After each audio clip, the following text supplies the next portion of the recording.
Bonjour à tous, bienvenue pour ce nouveau webinaire de Vivre et Devenir, 30 minutes pour comprendre, aujourd'hui consacré à l'école inclusive.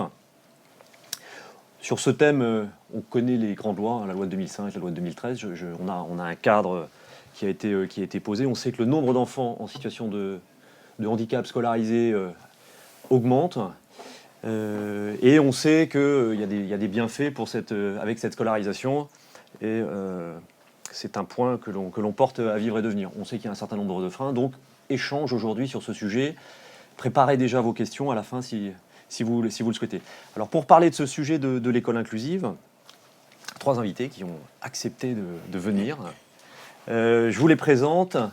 Amadou Niagaté, vous êtes chef de service du pôle scolaire, du pôle autisme Seine-Saint-Denis. Je commence par monsieur, j'aurais peut-être dû commencer par mesdames. Marie Benoît, vous êtes directrice du dispositif du Perche dans l'Orne.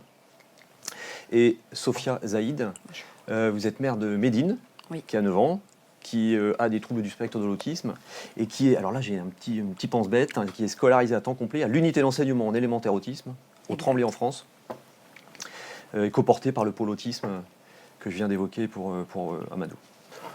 On rentre dans le vif du sujet, Marie. Le dispositif du Perche, c'est quoi ? Dites-nous ce que c'est, et puis si on peut, pour aussi rentrer dans le débat, nous dire un peu quelle est votre définition de l'école inclusive. Oui, donc le dispositif du Perche, c'est 114 enfants en situation de handicap, accompagnés donc, sur le territoire de l'Orne dans le Perche, donc 93 qui ont une orientation institut médico-éducatif et 21 services d'accompagnement CESAD, avec une spécificité, c'est que l'intégralité des enfants de moins de 18 ans sont accompagnés dans des établissements scolaires par une équipe médico-sociale, et donc ce, quel que soit le type de handicap.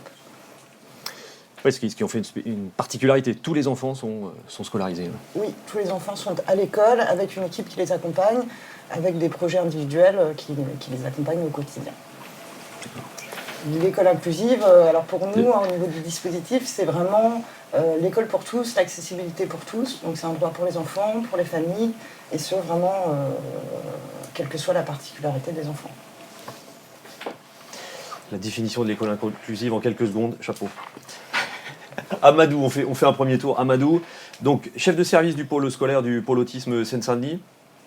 Donc en quelques mots, le pôle autisme c'est quoi Seine-Saint-Denis, et puis le pôle scolaire. D'accord. Donc le pôle autisme 93, c'est 3 établissements donc, qui sont situés dans le nord-est du département.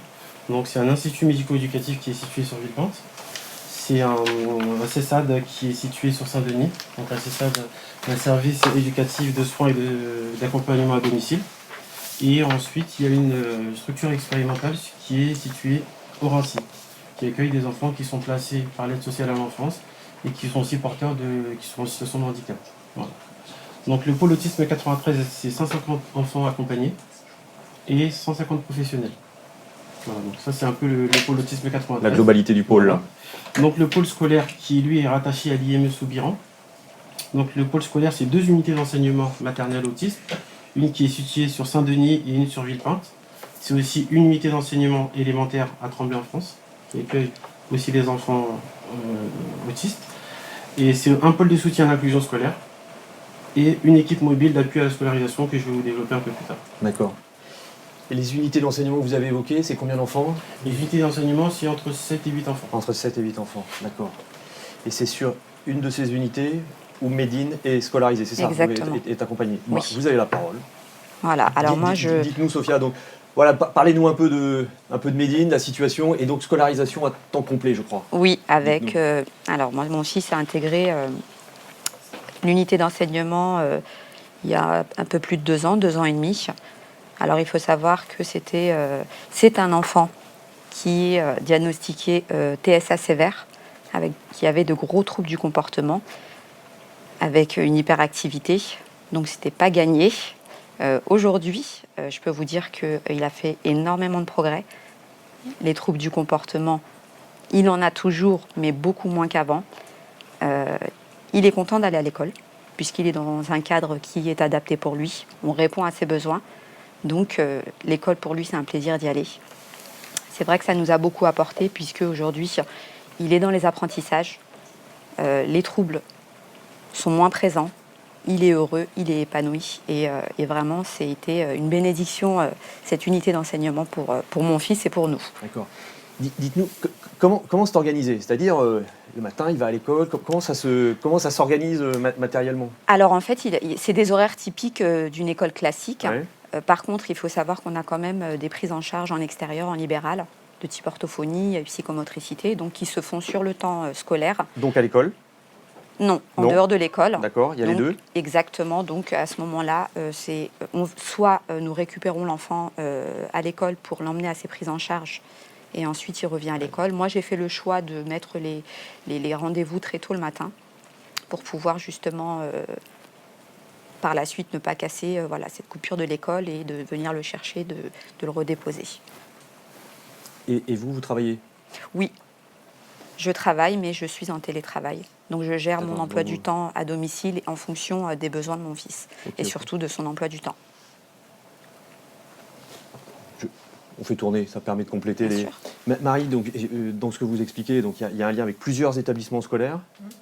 Et comment ça s'organise d'un niveau un peu peut-être institutionnel entre le dispositif du Perche, donc casquette médico-sociale, l'établissement scolaire, c'est un peu pour rebondir sur ce que disait Sophia, comment ça s'est organisé, comment ça se goupille, tout ça? On a des conventions de partenariat avec les établissements scolaires, avec alors nous, l'enseignement catholique, et donc on a des unités d'enseignement externalisées. Et comme le disait Sophia, on a une articulation entre de la scolarisation, de l'accompagnement éducatif, avec éducateurs sportifs, plusieurs types d'accompagnement, et une articulation aussi thérapeutique. Alors soit des équipes thérapeutiques qui vont dans les écoles pour faire des entretiens ou des conventions avec des partenaires extérieurs. Donc ça, c'est vraiment spécifique au projet de chacun des enfants, en fonction de ses besoins, définis dans une réunion de projet avec la famille et avec le souhait de la famille et des enfants. D'accord. Et Sophia disait que Médine était scolarisée à temps complet. Et là, on a des enfants sur le dispositif qui sont scolarisés à temps complet? Alors, les enfants sont présents à l'école à temps complet. Ils arrivent à 8h30 le matin, ils repartent à 16h30 le soir. Après, il y a différents types d'accompagnements qui sont proposés en journée pour respecter le rythme de chacun des enfants. Mais en effet, ils sont à l'école à temps complet. Alors, à partir de 14 ans, on a des apprentissages pré-professionnels qui se mettent en place aussi à l'extérieur. Et sur les mercredis, on travaille avec les centres de loisirs. D'accord. Et Amadou, est-ce que vous pouvez compléter un peu ce paysage sur le fonctionnement? Vous nous avez parlé donc d'unité d'enseignement autisme. C'est quoi là? Il y a une particularité, une spécificité dans les professionnels, dans les organisations. Qu'est-ce qui fait que unité d'enseignement autisme? Est-ce qu'il y a des spécificités ou en termes d'organisation pour compléter un peu le paysage, la compose? D'accord. Donc les unités d'enseignement, c'est une classe dans une école ordinaire qui accueille 7 à 8 enfants avec un enseignant spécialisé et une équipe médico-sociale, des éducatrices, une accompagnante éducative pour les élèves en situation de handicap. Donc l'objectif de cette classe, c'est d'accompagner les enfants à développer les acquisitions en termes de motricité, en termes de langage et de communication.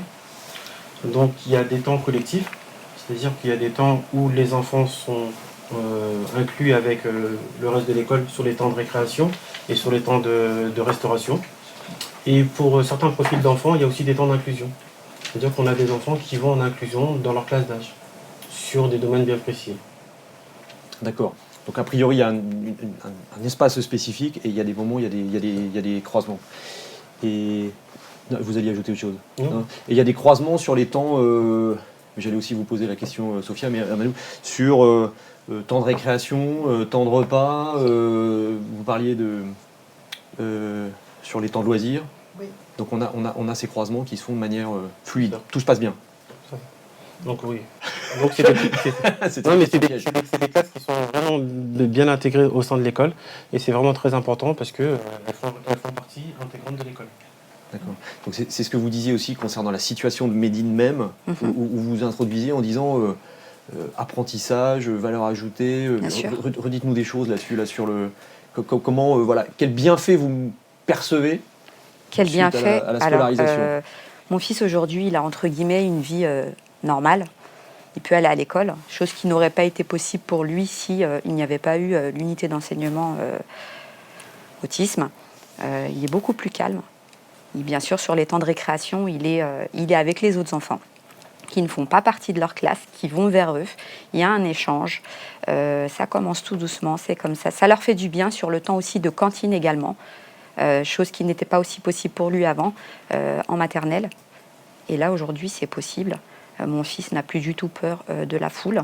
Bien évidemment qu'il y a des choses ou des bruits qui font encore peur, mais c'est beaucoup moins présent qu'avant. Donc, c'est vraiment bénéfique pour lui.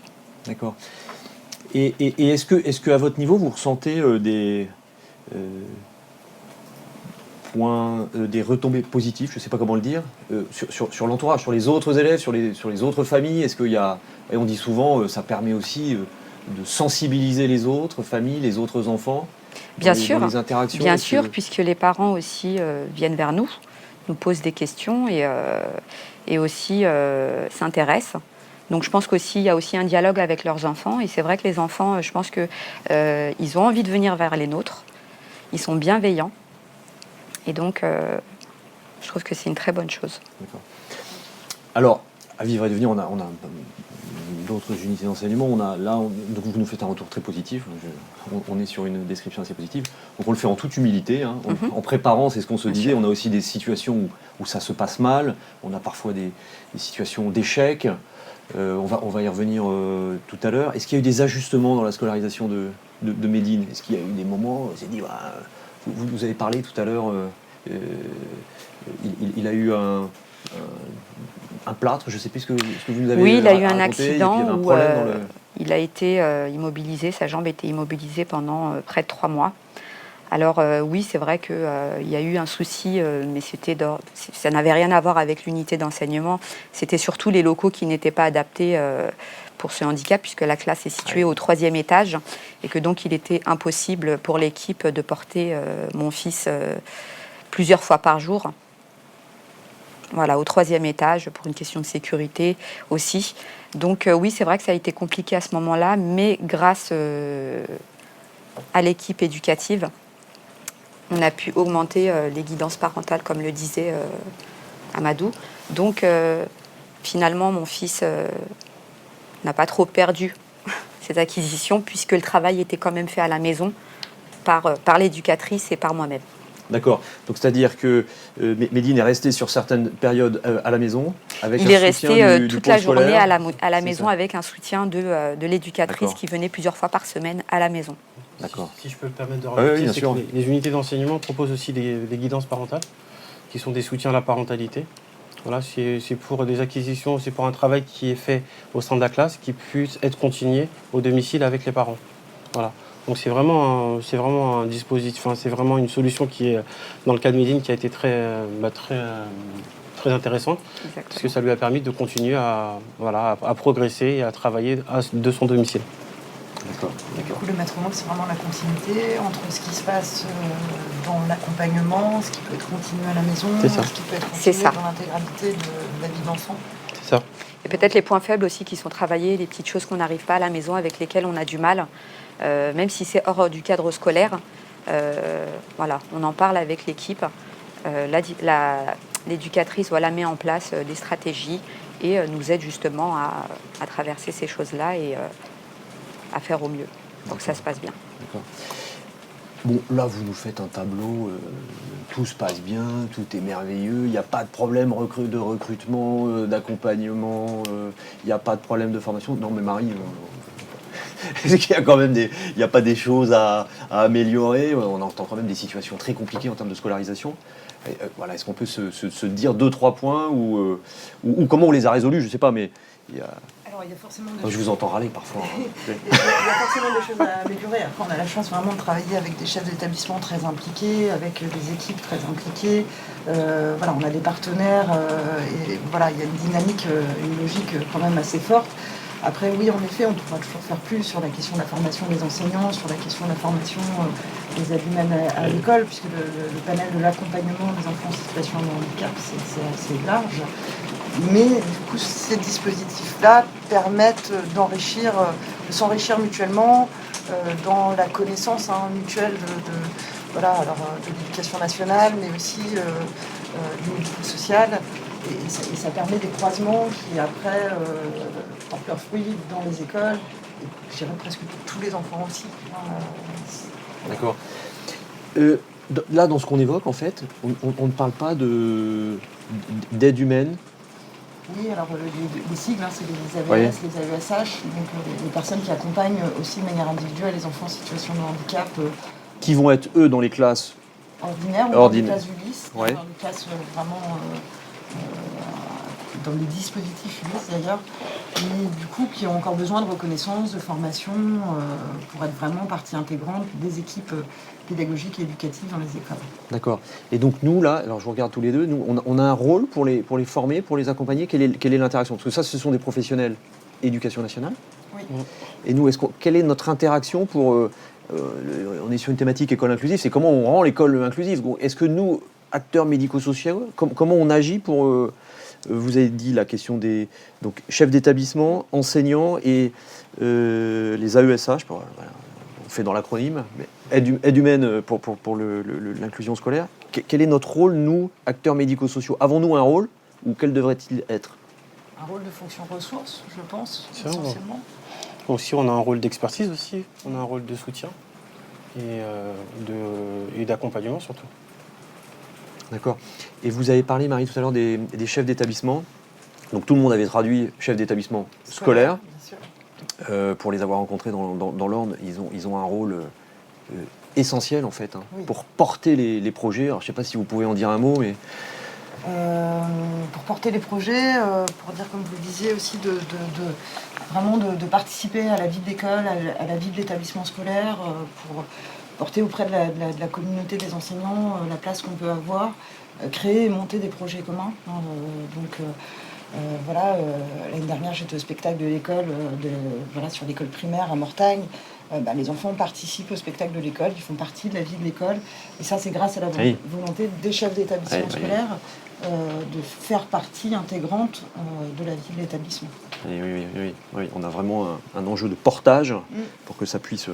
Et vis-à-vis des enseignants, il y a une interaction, il y a un lien dans l'unité avec les enseignants moins concernés par les enfants en situation de handicap.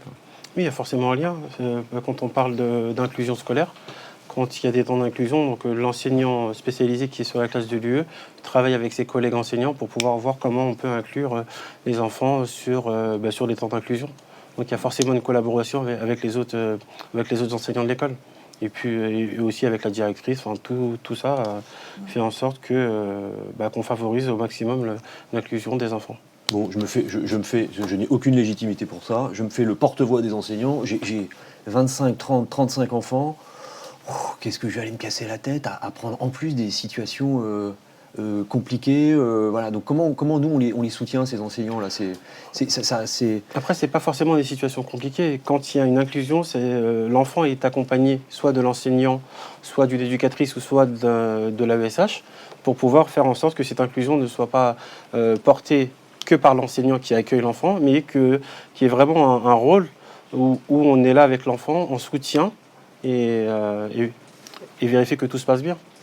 Oui, donc c'est un étayage pas forcément continu, mais c'est ponctuel en cas de besoin. Ouais.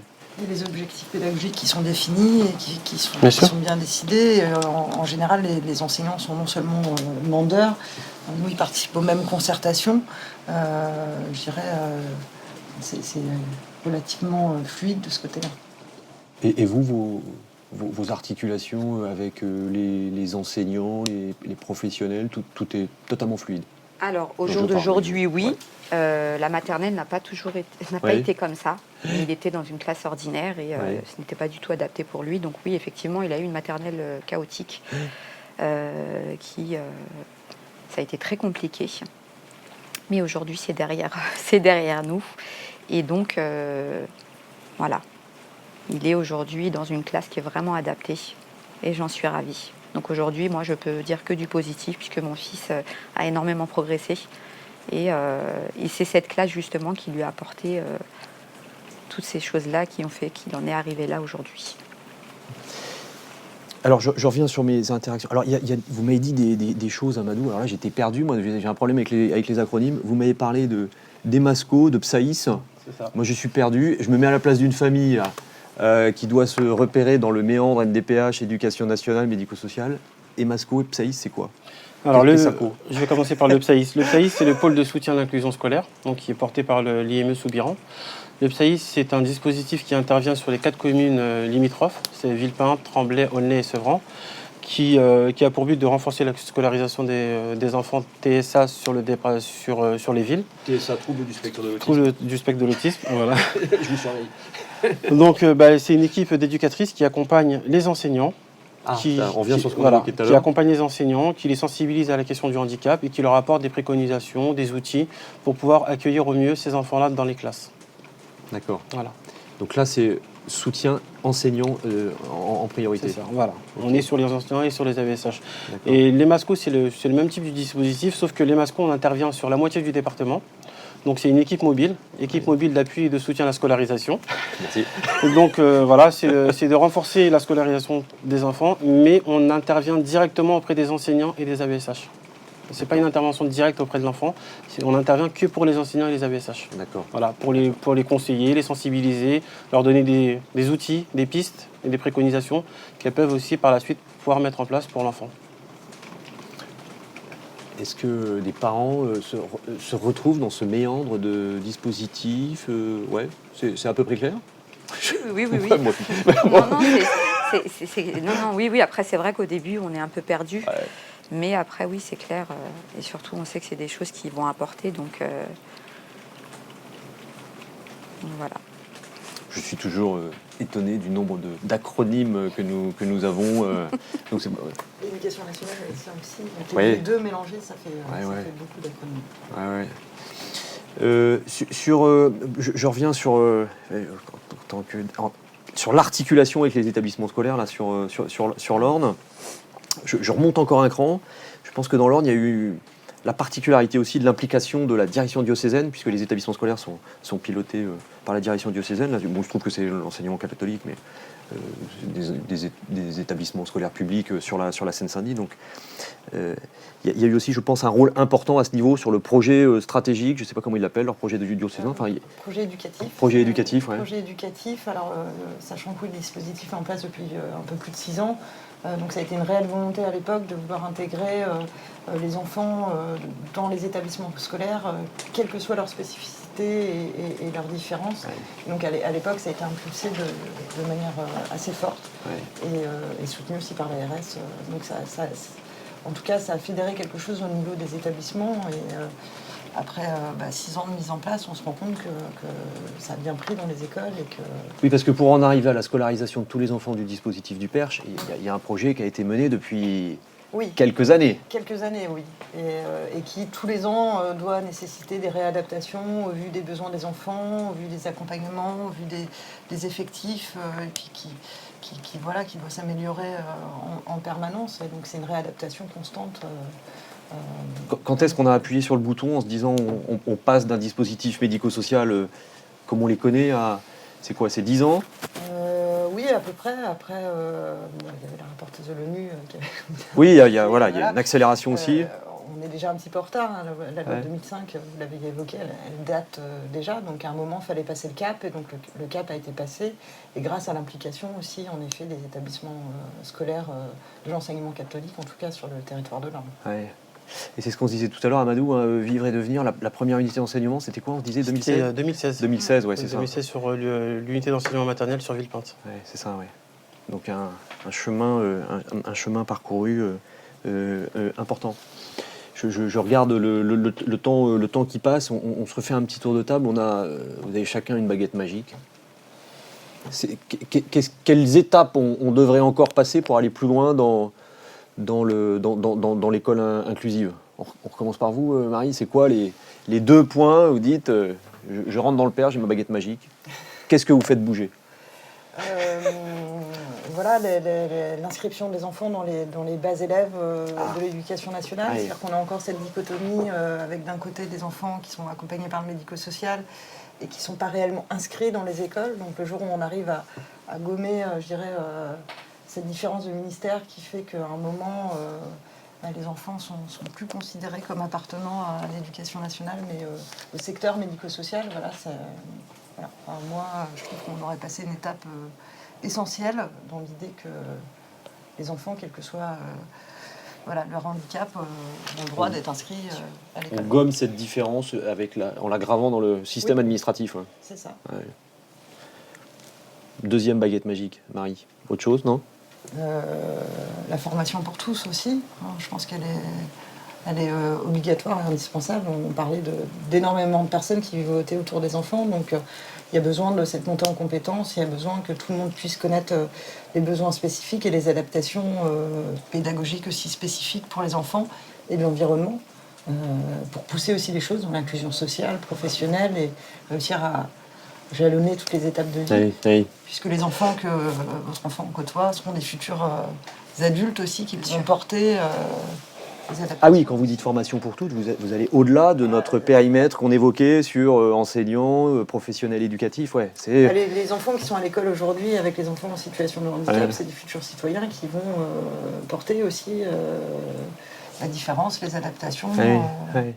Comment on rayonne au-delà? Amadou, vous avez la baguette magique. Est-ce qu'il y a un ou deux points dans ce que vous vivez au sein du pôle qui devraient évoluer encore, qui pourraient être améliorés? Oui, il y a toujours tout peut être amélioré. Et on peut parler de la collaboration avec l'éducation nationale. Voilà, il y a des choses qui changent, même si c'est long. Mais voilà, il y a des choses positives qui se passent. Mais c'est des petites victoires au quotidien. Voilà, c'est des petites choses qui font que ça avance tout doucement. Mais continuer cette collaboration avec l'éducation nationale et puis pourquoi pas développer les unités d'enseignement. Je pense que c'est pour poursuivre le... Ouais. Je pense que c'est un dispositif qui a fait ses preuves et je pense que c'est des choses qu'on pourra encore développer. Ouais. Sophia. Alors, alors moi, la baguette magique, j'aurais beaucoup de choses à demander. Hein. Déjà, l'école, pour tous les enfants porteurs de handicap. Après, c'est vrai qu'il y a des enfants qui ont trop de difficultés, mais il faut que vraiment ils soient accompagnés parce qu'il y a beaucoup d'enfants qui ne sont pas accompagnés, qui ne vont pas à l'école et qui ne sont pas non plus dans des structures médico-sociales. Et eux aussi, il ne faut pas les oublier. Il faudrait aussi que les AESH soient formés, les enseignants également, et l'ouverture de plusieurs classes d'unités d'enseignement allant jusqu'à, même on discutait tout à l'heure, le collège. Oui, après, il y a la question pour de avoir l'âge, la continuité de la scolarisation, parce qu'après un arrêt de parcours comme ça d'école, pour un enfant qui était sur une bonne lancée et qui avait énormément progressé à l'école, il faudrait qu'il y ait aussi une continuité et que ce dispositif puisse s'ouvrir partout en France, puisqu'il y a très peu de place. Donc un enjeu de réponse aux besoins là, que vous évoquez avec la création d'unités. Et revaloriser aussi le métier des AESH. Oui.